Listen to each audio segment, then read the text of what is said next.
সংক্ষিপ্ত আকারে আমাদের সম্মুখে আলোচনা পেশ করবেন হাফেজ মাওলানা রাশিদুল ইসলাম। তাকে তার মহামূল্যবান গুরুত্বপূর্ণ আলোচনা পেশ করবার জন্য সবিনয় অনুরোধ করছি। আসসালামু আলাইকুম ওয়া রাহমাতুল্লাহি ওয়া বারাকাতুহু।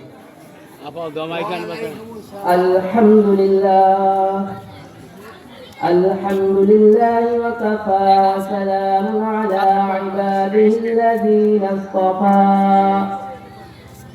أما بعد فأعوذ بالله من الشيطان الرجيم. بسم الله الرحمن الرحيم.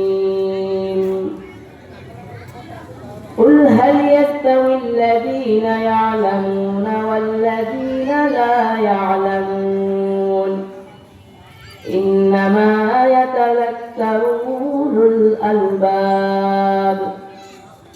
وقال رسول الله صلى الله عليه وسلم طلب العلم فريضة على كل مسلم أو كما قال عليه الصلاة والسلام إن الله ملائكته يصلون على النبي يا أيها الذين آمنوا صلوا عليه وسلموا تسليما.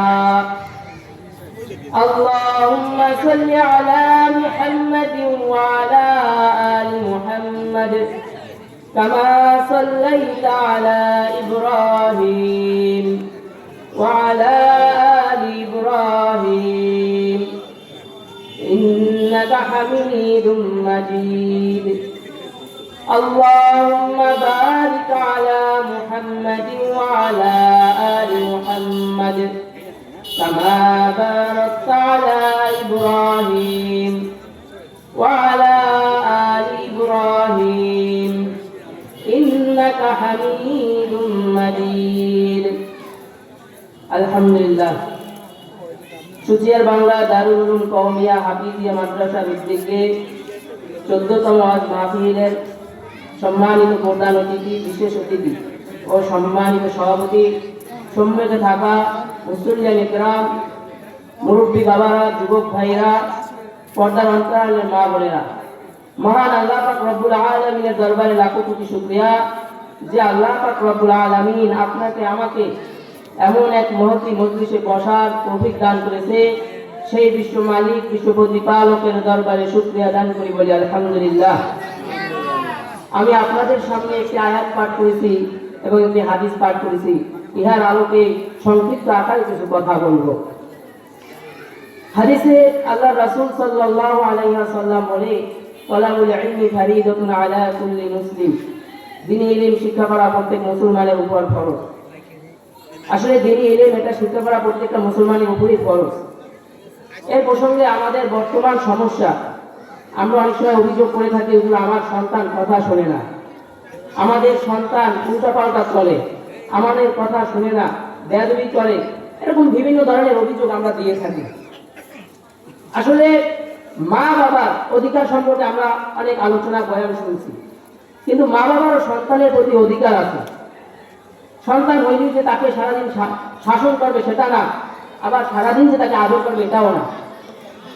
একটা পরিমাণ আছে, ওই পরিমাণ শাসন করতে হবে, ওই পরিমাণ আদর করতে হবে সন্তানকে, যাতে সন্তান মানুষের মতো মানুষ হয়। সন্তানের যেটা প্রয়োজন ওটা সন্তানকে দিতে হবে, আর না আপনার সন্তান মানুষের মতো মানুষ হবে না। আসলে আমার বরিশালে আমার এক ছাত্রর বাবা আমাকে বলছিল যে হুজুর, যেদিন থেকে ওস্তাদের বাড়ি ছাত্রের পিঠ থেকে উঠে গেছে সেদিন থেকেই ছাত্রগুলা সব বেদব হয়ে গেছে। আসলে কথাটার অর্থ এই, আগেরকার সময় যখন বাচ্চাদেরকে মাদ্রাসায় দিত মা বাবা, তখন বলে আসতো হুজুর এই ছাত্র দিয়ে গেছি, ওর পিটাইয়া মানে ওর পুস্ত আলাদা রাখ করবেন আর দিকগুলো বাসায় পৌঁছে দিবেন, এরকম একটা কথা বলতো। কিন্তু তার মানে এইটা না যে শিক্ষকটাকে পিটাই মারিয়ে ফেলাইবে। যদি কোনো শিক্ষক ওরকম পিটায় তাহলে সে জুলুম করছে।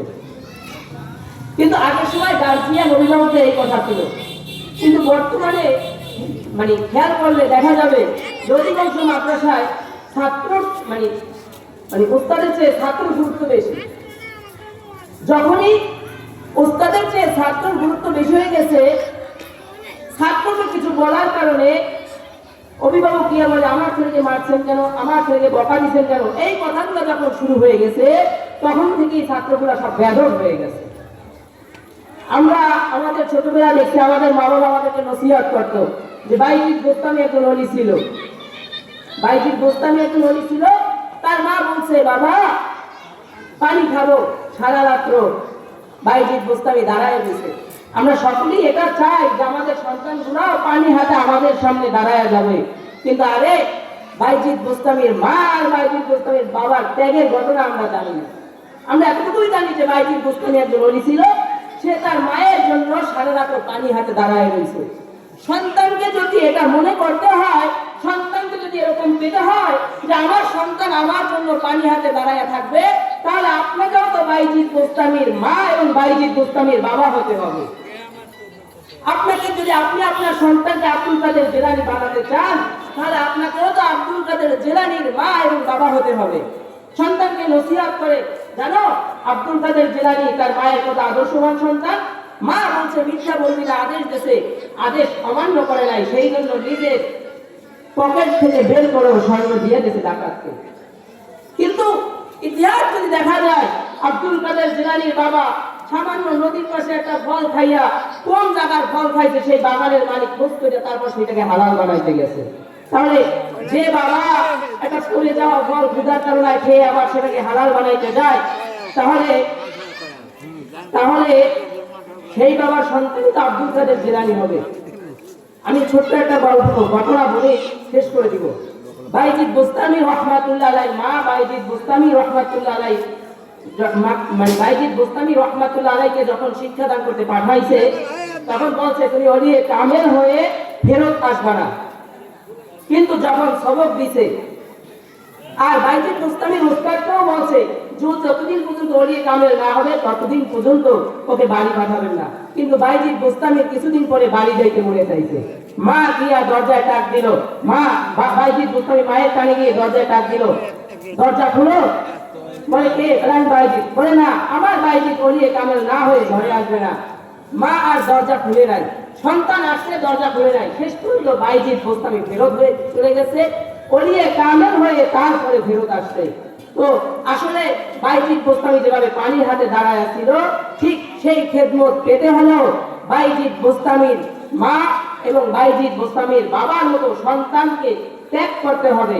সেই ত্যাগ করলে, সেইভাবে যদি আপনি আপনার আদর ত্যাগ করতে পারেন, তাহলেই আপনি আপনার সন্তানকে যোগ্য আল্লাহওয়ালা বুজুর্গ বানাতে পারবেন। তাহলে আপনার সন্তান আর লম্পট, লুচ্চা, বেদব, বদমাইশ হবে না। তাহলে আপনার সন্তান আর আপনাকে বিপদে ঠেলে দিবে না বৃদ্ধ বয়সে।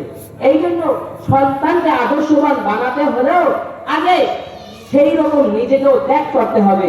যতটা ত্যাগ করবেন আপনার সন্তান ততটাই বড় হবে। তো যেহেতু আমার সময় শেষ, আল্লাহ তাআলা যে কথাগুলো বলা হয়েছে এর উপরে আমল করার তৌফিক দান করুন। বলুন আমিন। আখির দাওয়ানা আলহামদুলিল্লাহি রাব্বিল আলামিন।